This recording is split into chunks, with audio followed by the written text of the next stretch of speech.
Поверить не могу, что игра все еще продолжается. Она просто длиннющая. И это мы только подбираемся к середине. Вы тоже запомнили того милого мишку из прошлого эпизода? Ведь сейчас вы не сможете отвести от них взгляд. Это эпизод 3. Крот, бутерброд и вся банда. В этот раз преступниками выступает игрушечная мафия. Головорезы без уважения к человеческой жизни, но со странной тягой к детским игрушкам? Именно. И эти ребята находятся в самом неподозрительном месте. В немафиозном казино Медвежонне. Осуждаю Казик, но вообще миссия состоит не в том, чтобы прикрыть незаконную деятельность, а в том, что комиссар послал к мафии одного крота под прикрытием, после чего тот не вышел на связь. Задача Сэма и Макса – найти крота и помочь ему. Чтобы найти его, достаточно сказать кодовую фразу. А шторам ковер под цвет? Он скажет: да я никогда, и даст мне пощечину. Классно звучит, за дело. Найти Казик очень просто. К тому же на крыше висит огромная голова такого же медведя, что мы видели в предыдущем эпизоде. И это очень важная деталь. Ведь его использовали как гипнооружие. Блин, ну как не зайти туда? Вы просто гляньте, как тут все мило. Я бы сама туда зашла, думая, что это просто тематические игровые автоматы. Мафии здесь нет совсем. Да, здравствуй, здравствуй, милый клиент. Заходи и играйся весь день. Наш хозяин просто бизнесмен, умеет в жене в казино. Добро пожаловать в немафиозное казино Медвежонни. Это лицо. Меня зовут сынок Мишка. А какие у нас тут забавы и развлечения. Возьмите бесплатно фишек, знак нашего доброго расположения, и идите тратьте деньги. Я теперь понимаю лудоманов. Если бы меня так встретили, я бы тоже постоянно возвращалась. Итак, давайте тратить денежки. Это же так весело. Ребята очень круто поработали с тематикой. Вот, например, автомат «Мочи крыс». Отсюда полезут крысы, понял? Если крыса держит рот на замке, ее не трогать. Но если крыса запоет, сади пулю ей в башку. Усек? Наслаждайтесь! Это автомат по типу «Бей крота», но с бандитской аналогией. Нам нужно сыграть в него, чтобы получить магнит на холодильник. Подходим дальше к крупье. Божечки, да у них даже пепельница, резиновая уточка. Привет, я мама Мишка. Хотите сыграть? Сыграть-то мы хотим, но за столом сидит Леонард Змеехвост, шулер, который выиграл уже 10 миллионов фишек благодаря мухляжу. Напротив него висит маска с очень отполированным носом, в котором видно карта соперника. Надо его обдурить. В самом начале игры в кат-сцене был момент, оказывается, важный, где Макс обронил карту. Мы должны ее подобрать и приклеить на нос клоуна. Когда Змеехвост, это усатая тварь, начнет снова подглядывать, он увидит туз-пик, самую высокую карту в колоде. Играем с этим тюбиком в индийский покер, где выигрывает тот, чья карта выше. Этот домкрат смотрит на нашу ловушку и ставит все свои бабки, будучи уверенным в своей победе. Но... Прости, Бобик, ты проиграл. Выиграла собака. Что? Да, ты обманул меня. Плати, Змеехвост. Мама, ну почему ты не доглядела? Я разорен. Пойдем, Макс. Леонарду нужно потолковать наедине со своей мертвой матерью. Да, идем посмотрим, получится ли замочить крыс на 10 миллионов фишек и не потерять сознание. Очень неожиданно черного юморка подкинули. Зато мы богатые. Осталась в зале только одна неосмотренная вещица. Недалеко от входа стоит подлинный бутерброд Медвежонни с тефтелями. Это такая важная булка с мясом, что она стоит в зале в качестве памятника. Мы в тупике. В казино нет крота. Тогда идем тратить деньги в магазин Боско, который теперь кринж-француз. Депортируйте этого придурка бога ради. У него мы покупаем на весь выигрыш записывающее устройство, которое оказывается жучком. Слушайте внимательно, клопы. Я жучок. Сбросьте меня на вражескую территорию, я соберу информацию. Я бывал во Вьетнаме, сынок. Видел то, что тебе не снилось. Видел землю, распаханную гусеницами. И это еще не все. Я видел, как убивают бабочек. Бабочек. И я говорю, да, я справлюсь, а теперь мне нужен привал перед заданием. Положи меня в карман. В карман! Шевелись, балаха! Сэр, да, сэр! Возвращаемся в казино с жучком. В конце зала стоит автомат под названием «Однорукий бандит». Дернув за его руку, вам попадается выигрышная комбинация. Однако приз вы не получите. За этим тщательно следит охрана.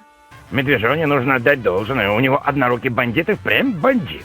Когда охрана убедилась, что приза нам не досталось, она возвращается обратно к лифту, который охраняет еще один охранник. И чтобы одному охраннику уехать на второй этаж, с которого он только что приехал, ему нужно каждый раз говорить пароль. Для этого нам и нужен жучок, чтобы узнать пароль.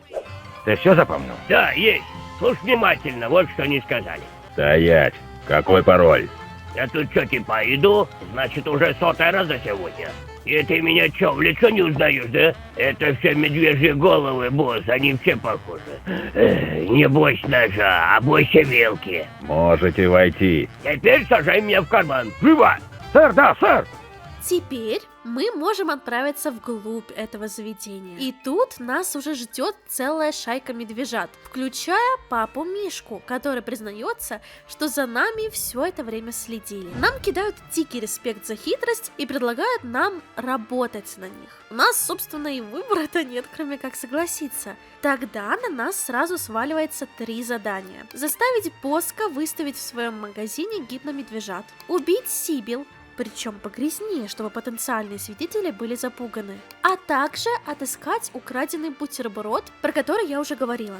Подлинный бутерброд с тефтелями представляет моральную ценность для нашей организации. Я хочу, чтобы вы засекли его. Выполнив задание, станем членами мафии. Начнем. Около непродовольственного магазина стоит мама Мишка от мафии и беспалевно подглядывает за нашими успехами. Внутри Боска установил новое средство защиты – сосалку всего лишнего. Отвлекаем Боска к крупье на улице, а сами в это время клеим на камеру в центре магазина выигранный магнитик. Теперь на нас никто не смотрит. Первое задание выполнено.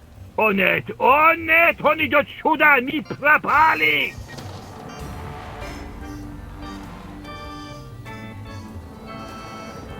Настало время убивать. Сибил теперь работает профессиональным свидетелем и собирается выступать против мафии, несмотря на угрозы. Но мы же полицейские. Убивать плохо. Тырим у нее кружку. Это же так по-хранительски законно. Это для фейковой кровушки. Льем в кружку от кофе кетчуп и возвращаем этой дуре. Осталось только прижучить эту суку.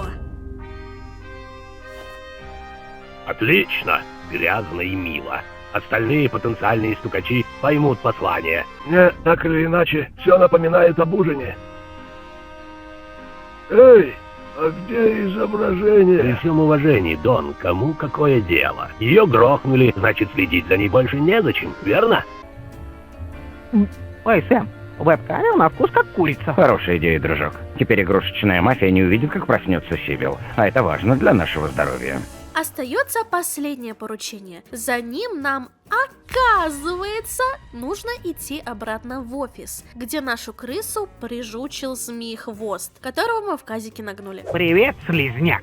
Пытаешься сбыть горячий товарищ, Леонард? Например, бутерброд с тефтелями, Леонард. Бутерброд с тефтелями, который ты украл, Леонард. Нелегальная продажа прямо в офисе полицейских. Зато как удобно допрашивать. Лысик постоянно упоминает свою мать. Она для него святыня. Вот и проговорился. Давай-ка ударим этого хитрого слизняка по самому больному месту. Прямо по матери. То есть? Верно, Макс. Пора начинать шутки про твою маму. Ура! Заставлять взрослых мужчин плакать – лучшая забава для всей семьи. Твоя мама такая лучезарная. Что если сбросить ее в ядерные отходы, никто не заметит. Ладно. Я скажу, где бутерброд. Только не трогайте больше мою маму. Конечно, Леонард, мы никогда в жизни не станем порочить твою мертвую мать. Классика! Вот и раскололся слабачок. Оказывается, бутер он оставил в казино однорукого бандита, а чтобы никто этот бутерброд не выиграл, забрал руку с собой. Теперь нас ждет церемония посвящения.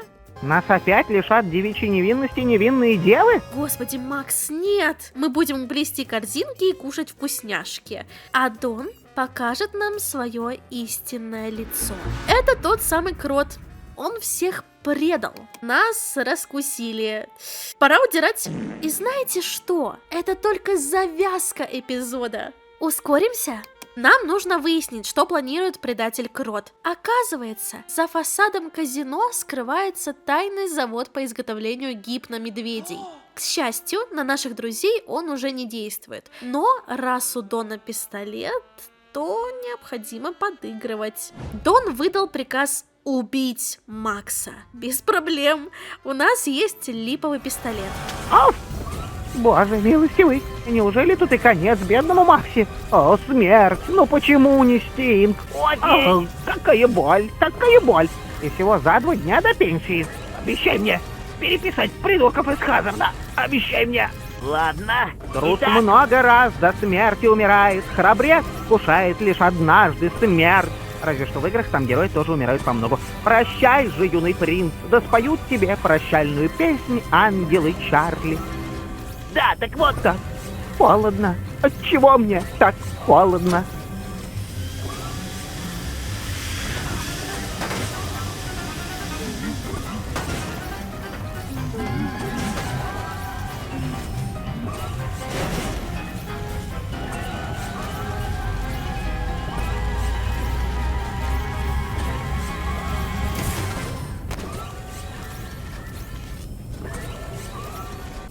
Макс, ты прикидывайся мертвым, а я найду, как поставить и Дона Медвежонь, и его завод на метафорические колени.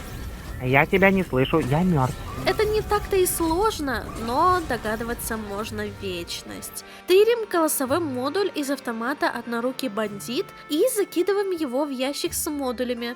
Так у нас получается бракованный мишка, которым мы гипнотизируем крота. Крота. Они же слепые. Но да ладно. У того начинается паника, которая приводит завод к разрушению. Эпичный взрыв.